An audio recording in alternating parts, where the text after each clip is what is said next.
Mamlakatimizda sportga qaratilayotgan ulkan e'tibor samarasida nafaqat Olimpiya o'yinlaridan joy olgan sport turlari, balki sharq yakka kurashlarga mansub turlar ham rivojlanmoqda. Ayniqsa karate VKF bilan shug'ullanayotgan sportchilar soni tobora ortib, ushbu sport turi bo'yicha qo'lga kiritilayotgan yutuqlarimiz ham yil sayin ko'payib boryapti. Jumladan 2025-yilgi sport mavsumi ham karate VKF sportchilari uchun muvaffaqiyatli bo'ldi. Karatechilarimiz yil davomida 10 ga yaqin xalqaro musobaqalarda ishtirok etib, yuqori natijalarga erishdi. 2025-yil musobaqalarini sportchilar A seriyasidan o'rin olgan muhim xalqaro musobaqa bilan boshlashdi. 10-12 yanvar kunlari Gruziyaning Tbilisi shahrida bo'lib o'tgan turnirda dunyoning 87 ta mamlakatidan 1173 nafar karate ustalari 14 ta vazn toifasida bahs olib bordilar.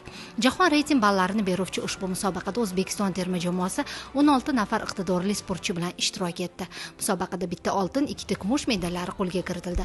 Oltin medalni terma jamoamiz jamg'armasiga Bonu Egamberdiyeva taqdim etdi. Musobaqa juda ham a'lo kayfiyatda o'tdi. Jami 6 ta jang olib bordim. Slab raqiblarni o'zi yo'q. Hamma yutaman deb keladi bu musobaqaga. Bu medal juda ham uzoq kutilgan medal. Birinchi o'rinni qo'lga kiritganimizdan bu bitta men emas, butun jamoamiz yutug'i. Biz yoshlarga yaratib berilayotgan imkoniyatlar uchun yurtboshimizga, murabbiylarimga, ota-onamga chuqur minnatdorchiligimni bildiraman. Bu g'alaba bir kishiniki deb o'ylamayman. Chunki murabbiylarim, dadajonim, yaqinlarim juda ham kutgan g'alaba bu. Bu butun O'zbekistonni, butun karatechilar g'alabasi deb o'ylayman. Shu kungi g'alaba qozonganim bilan 22 talik reytingga xudo xohlasa chiqaman va Premyer Ligalarda ham qatnasha olaman va Premyer Ligalarda ham kerakli ballarni to'plab, yaxshi natijalar qo'lga kiritib, jahon chempionatida ishtirok etib, bayrog'imizni baland ko'tarishga chin yurakdan harakat qilaman. Kumush medallar bilan Sevinch Rahimova hamda Shuhratjon Namozov taqdirlanishdi. Ikkinchi o'rinni qo'lga kiritdim. Bundan juda xursandman. Ozgina omad yetishmadi. Keyingi musobaqalarda xudo xohlasa kumush medalni oltin medalga aylantiraman. Musobaqa yaxshi o'tdi. 6 ta jang o'tkazdim. 6 ta jangim yutib, 7-si final bo'ldi. Bugun O'zbekistonda sportchilarga katta e'tibor qaratilgan. Men avvalo prezidentimizga, sport vazirligiga, keyin Olimpiya qo'mitasiga o'z minnatdorchiligimni bildiraman. Bu seriya oldingilarga qaraganda juda kuchli bo'ldi. Raqiblarimiz ham juda yaxshi tayyorlanib kelishgan edi. Menga ishonch bilan qarab turgan ota-onamdan, avvalambor trenerlarimdan, Sulaymon Yusupov, Olim Ravshanov, menga ishonch bilan qarab turgan hamma trenerlarimdan, ota-onamdan ularning ishonchini oqladim degan umiddaman. Men 84-o'rinda turgan edim. Hozir bu rezultat bilan kuchli 30-talikka kirib olgan bo'lishim kerak. Shuningdek, yana bir atletimiz jahon reyting ballariga ega bo'ldi. Bir qator sportchilarimiz Premyer Ligaga o'tishga muyassar bo'ldilar. Ushbu nufuzli musobaqada hakamlarimizdan Azizbek Buriyev hamda Bobur Davlatov bellashuvlarni boshqarib bordilar. Navbatdagi xalqaro start Qirg'izistonning Bishkek shahrida bo'lib o'tdi. Mazkur nufuzli musobaqada 38 nafar sportchidan iborat yoshlar terma jamoamiz tajribali murabbiy G'ofurjon Zohidov boshchiligida ishtirok etdi. Bishkek Open 5 ta davlatdan 1000 nafardan ortiq sportchilar imkoniyatlarini namoyish etgan musobaqa bo'ldi. E'tiborlisi karatechilarimiz 21 ta turli darajadagi medallarga ega bo'lib qaytdilar. Sportchilarimiz tomonidan 6 ta oltin, 5 ta kumush, 10 ta bronza medallari jamoamiz jamg'armasiga taqdim etildi. Kipr davlatining Larnaka shahrida bo'lib o'tgan A seriya musobaqalarida muhim g'alabalarning qo'lga kiritilishi davom ettirildi. Sulaymon Yusupov boshchiligida mazkur xalqaro turnirda 17 nafar sportchimiz ishtirok etdi. O'ta mas'uliyatli startda 90 ga yaqin davlatdan 1200 dan ziyod karatechilar 14 ta vazn toifada ishtirok etdi. Muhim reyting ochkolarini berishi bilan ahamiyatli bo'lgan musobaqada Mehriddin To'raxonov hamda Muhammad Abdulaziz Xo'jaqulov bronza medallariga sazovor bo'lishdi. Kiprning Larnaka shahrida jahon reyting ballarini beruvchi A seriya musobaqasi bo'lib o'tdi. Bunda bronza medalni qo'lga kiritdim. Ungacha 6 ta jang o'tkazdim. Raqiblarim juda kuchli raqiblar edi. Jahon chempionlari, jahon chempionatida sovrindor bo'lgan, reytingda balandda turuvchi sportchilar bilan bellashdim. Ularning ustidan g'alaba qozonib, bronza medalni qo'lga kiritdim. Bu natijam bilan Premyer Liga bosqichiga yetib oldim. 2025-yil yoshlarimiz uchun ham bir qator muhim musobaqalarga boy bo'ldi. Xususan 20-23 fevral kunlari Birlashgan Arab Amirliklarining Fujayra shahrida Yoshlar ligasi bo'lib o'tdi. Unda 90 ga yaqin mamlakatdan 2300 nafar karatechi tatamiga chiqdi. Yoshlar terma jamoamiz mazkur turnirda 28 nafar sportchi bilan ishtirok etdi. Karatechilarimiz tomonidan bu musobaqada jami 10 ta medal, 2 ta oltin, 3 ta kumush, 5 ta bronza medallar qo'lga kiritildi. Sarvinoz Lapasova hamda Mohinur Teshaboyeva yuqori probali medallarni jamoamiz jamg'armasiga taqdim etishdi. Kumush medallari bilan Madina Bonu Olimova, Jobir Davlatov, Humoyun Mirzo Halimov taqdirlanishdi. Gulshan Alimardonova, Abdulvahob Rashidov, Samandar Zokirov, Yusuf Allamurodov hamda Qilichbek Baxtiyorovga bronza medallari nasib etdi. Ta'kidlash kerakki, bugun yurtimizda karate VKF hakamlari faoliyatini yaxshilash, ularga har tomonlama qulayliklar yaratish, bir so'z bilan aytganda yangi darajaga ularni olib chiqish borasida qator islohotlar amalga oshirilmoqda. Natijada o'zbekistonlik hakamlar xalqaro maydonda ham obro' qozonishmoqda. Fujayra mezbonligida o'tkazilgan Yoshlar ligasi doirasida hakamlar uchun seminar tashkil etildi. Quvonarlisi, unda 5 nafar vakilimiz ishtirok etib, qo'mita va kata yo'nalishida hakamlik imtihonlarini a'lo darajada topshirishdi. Jumladan Azizbek Bo'riyev, Bobur Davlatov, Rashid Faxriddinov, Ajiniyaz Mambetkarimov, Dilshodbek Sidiqov karate VKF bo'yicha xalqaro sertifikatlarga ega bo'ldilar. Xalqaro toifadagi hakamlarimizni soni ortmoqda. Osiyoda 15 tadan ortgan bo'lsa, Jahon karate federatsiyasi litsenziyasini qo'lga kiritgan hakamlarimiz soni 5 ta bo'ldi va ular xalqaro musobaqalarda, seriya, yoshlar ligalarida, Osiyo chempionatlarida hakamlik qilib kelishmoqda. Trenerlarimiz uchun o'quv mashg'ulot seminarlari tashkil qilindi. Har regionlarga bo'linib, Vodiyda, Vohada, Samarqand, Qashqadaryo, Surxondaryo uchun Samarqandda tashkil qilindi. Toshkent shahar, mana Toshkent viloyati, Jizzax, Sirdaryolar uchun Toshkent shahrida tashkil qilinib, o'quv.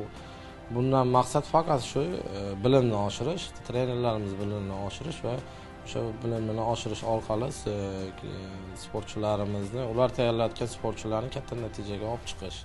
Har bir sport turi ommalashishida albatta milliy musobaqalarning o'rni beqiyos.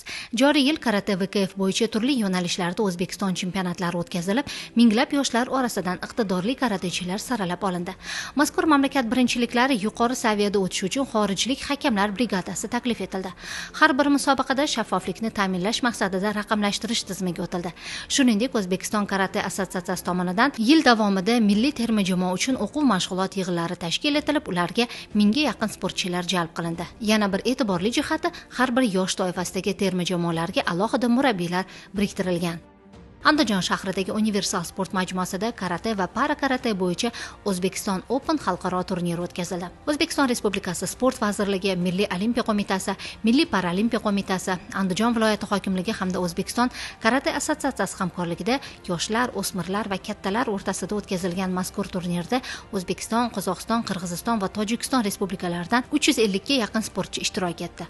Musobaqalarda 14, 15, 16, 17 va 18 yosh undan katta sportchilar o'rtasida turli toifalarda g'oliblik uchun bahs olib borildi. Natijalarga ko'ra yuqori probali medallarni jamoamiz jamg'armasiga Mohlaroyim Hakimjonova, Mehriddin To'raxonov, Farziyo Abdusamatova, Bonu Egamberdiyeva, Gulshan Alimardonova, Sevinch Otaboyeva taqdim etishdi.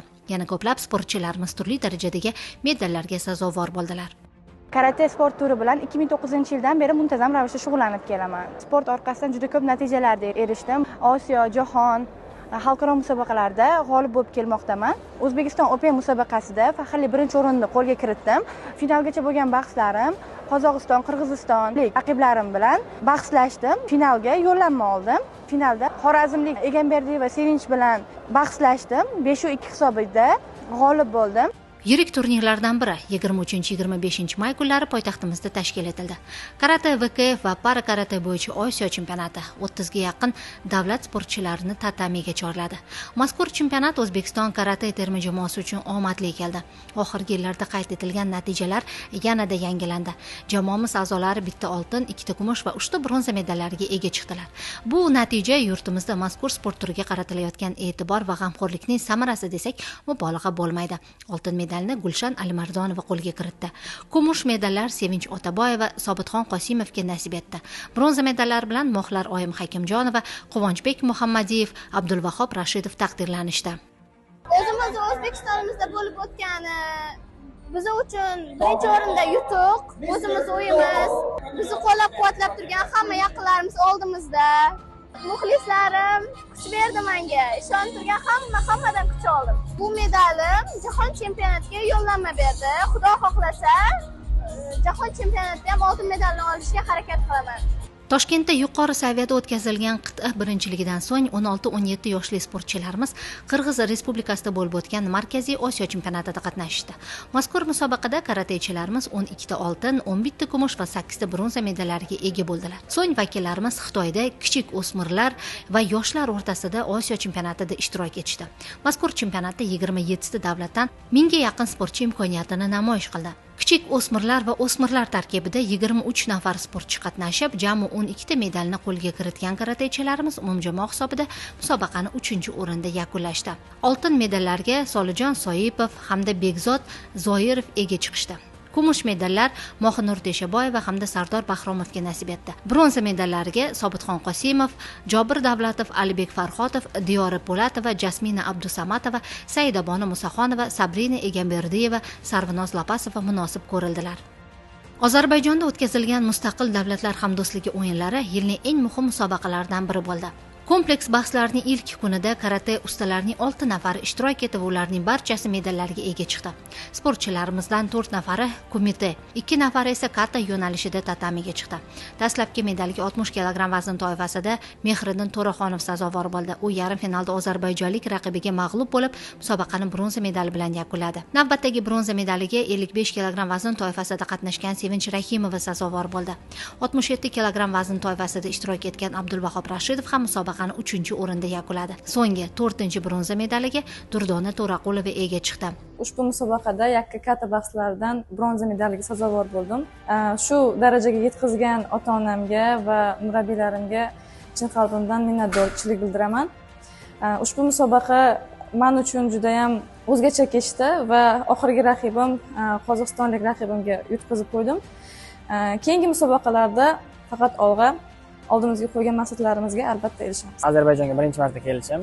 Raqiblarimga kelsak, ozarbayjonlik raqibim, qirg'izistonlik raqibim, endi tojikistonlik raqibim, hammasini o'zining qiyinchiligi bor. Qo'ldan kelgancha harakat qildik. Nasib qilsa keyingi safar bu bronzani oltin medal qilamiz.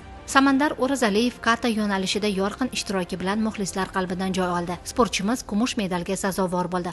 Shu tariqa birinchi kun davomida karate bo'yicha terma jamoamiz a'zolari jami 6 ta, bitta oltin, bitta kumush, 4 ta bronza medalini jamg'arishdi. Ushbu sport turi bo'yicha o'tkazilgan ikkinchi kungi bahslarda 3 nafar sportchimiz shohsupaga ko'tarildi. Shuhrat Namozov bronza medali bilan mazkur turnirni yakunladi. Yana bir bronza medaliga Mohlaroyim Hakimjonova sazovor bo'ldi.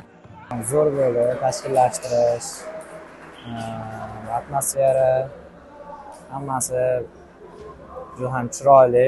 Bu musobaqada hozircha ikkinchi o'rin qilgan bo'lsam, xudo xohlasa keyingi yana SNG o'yinlarida birinchi o'rinda olishga harakat qilaman.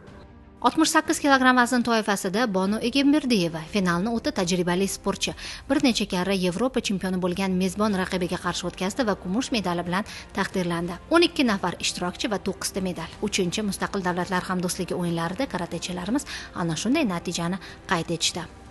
Navbatdagi kompleks musobaqa Saudiya Arabistonining Ar-Riyod shahrida o'tkazilgan 4-Islom birdamlik o'yinlari bo'ldi. Karate VKF ustalari bu nufuzli sport forumida 43 ta davlatdan kelgan 144 nafar atlet orasida 6 nafar sportchi bilan qatnashib, bittadan oltin va kumush medallariga ega chiqishdi. Musobaqaning dastlabki kuni karatechimiz Gulshan Alimardonova 50 kg vazn toifasida kumush medalni qo'lga kiritdi. Mazkur nufuzli musobaqada 55 kg og'irlikdagi sportchilar o'rtasida qatnashgan Sevinch Rahimova esa oltin medalni jamoamiz jamg'armasiga taqdim etdi. 55 kilogramda Rahim va Sevinch jangi juda e'tirozlarga boy bo'ldi, chunki uni raqibi ham juda kuchli raqib edi. Mana mehnatlariga yarasha sportchilarni shu trenerlarning harakatlari bilan oltin medalni qo'lga kiritdik.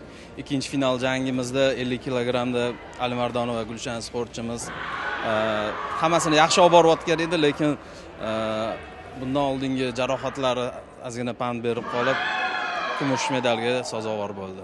Yilning eng kutilgan musobaqasi Jahon chempionati Misr poytaxti Qohirada bo'lib o'tdi. Mazkur nufuzli musobaqada O'zbekiston milliy terma jamoasi a'zolari ham ishtirok etishdi. Biz uchun quvonarlisi, ayollar o'rtasida o'tkazilgan bahslarda Gulshan Alimardonova oltin medalni qo'lga kiritib, O'zbekiston karate tarixida ilk jahon chempioniga aylandi. Dunyo birinchiligida karate bo'yicha milliy terma jamoamiz 8 nafar sportchidan iborat tarkib bilan qatnashdi. Karatechilarimiz ushbu muhim startga Respublika Olimpiya va Paralimpiya sport turlariga tayyorlash markazida tashkil etilgan o'quv mashg'ulot yig'inida tayyorgarlik ko'rishdi. Tajribali murabbiylar boshchiligida jismoniy va maxsus tayyorgarligini oshirish ustida ishlagan sportchilarimiz o'zlariga bildirilgan ishonchni oqlashdi. Dunyoning 88 ta davlatidan kelgan eng kuchli 384 nafar qatnashchilar orasida vakillarimiz bitta oltin va bitta bronza medaliga ega bo'lishdi. Tarixiy natijani iqtidorli karatechimiz Gulshan Alimardonova qayd etdi. U 50 kilogramgacha bo'lgan vazndagi karate ustalari orasida barcha raqibalaridan ustun kelib, shohsupaning yuqori pog'onasidan joy oldi. Gulshan jahon chempionati finalining oltin medali uchun kechgan jangda Malayziya vakilini mag'lubiyatga uchratdi. Yoshligimdan beri karate VKF sport turi bilan shug'ullanib kelaman. Ushbu yillarda ko'plab musobaqalarga qatnashganman, ko'plab faxrli o'rinlarni egallaganman. Shu bilan birgalikda Misrda bo'lib o'tgan jahon chempionatida faxrli birinchi o'rinni egalladim. Bu uchun prezidentimizga kattakon rahmat aytaman. Bizga yaratib bergan sharoitlari, bizga bergan imkoniyatlari, shunchalik sportimizga qaratilayotgan e'tibor, hammasi uchun rahmat aytaman. Meni qo'llab-quvvatlab turgan butun O'zbekistonga, ota-onamga, duo qilib turgan hammaga rahmat aytaman. Bu medal bir meniki emas, butun O'zbekistonga. Navbatdagi medalni jamoamiz jamg'armasiga Abdulvahob Rashidov qo'shib qo'ydi. Jahonning eng kuchli 32 nafar sportchisi o'zaro kuch sinashgan musobaqada sportchimiz 67 kilogramgacha bo'lgan og'irlikdagi karatechilar orasida 3-chi bo'ldi. Terma jamoamiz a'zosi bronza medali uchun kechgan bahsda gretsiyalik sportchiga qarshi tatamiga chiqdi va g'alaba qozondi. Jahon chempionati taassurotlari juda yaxshi. Bu meni katta yoshlar o'rtasida birinchi jahon chempionati musobaqam. Bundan juda xursandman. 3-o'rinni qo'lga kiritganimdan. Kelgusidagi missiya bu bronzani oltin qilish. Nasib xudo xolasa niyat bor. Jamoamiz tomonidan erishilgan bu natija orqali O'zbekiston medallar jamg'arish bo'yicha umumiy jadvalda jahon chempionatini 6-o'rinda yakunladi. Shuni alohida ta'kidlash kerak, 2021-yili Birlashgan Arab Amirliklarining Dubay shahrida bo'lib o'tgan jahon chempionatida 105 ta mamlakatdan jami 982 nafar sportchi ishtirok etgan. Jumladan O'zbekiston karate milliy terma jamoasi ham mazkur musobaqada ishtirok etgan. Natijaga ko'ra, hamyurtimiz Dostonbek Otabullayev 75 kilogram vazn toifasida jahon chempionatida oltin medalga sazovor bo'lgandi. 2025-yil karate VKF tarixida o'zbekistonlik sportchi ayollar o'rtasida jahon chempionini kashf etib bergani bilan ham yodda qoladigan bo'ldi.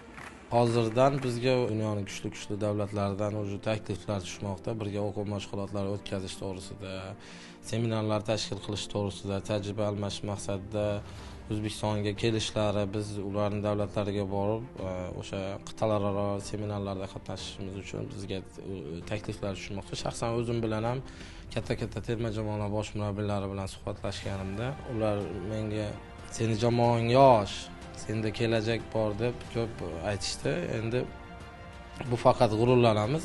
Shu bilan to'xtab qolmasdan mehnat qilishda davom qilib, bundan ham yaxshi natijalarni qo'lga kiritamiz. 2026-yil mavsumi ham muhim va mas'uliyatli musobaqalarga boy. Ularning barchasida karatechilarga omad va g'alabalar yor bo'lishini tilaymiz.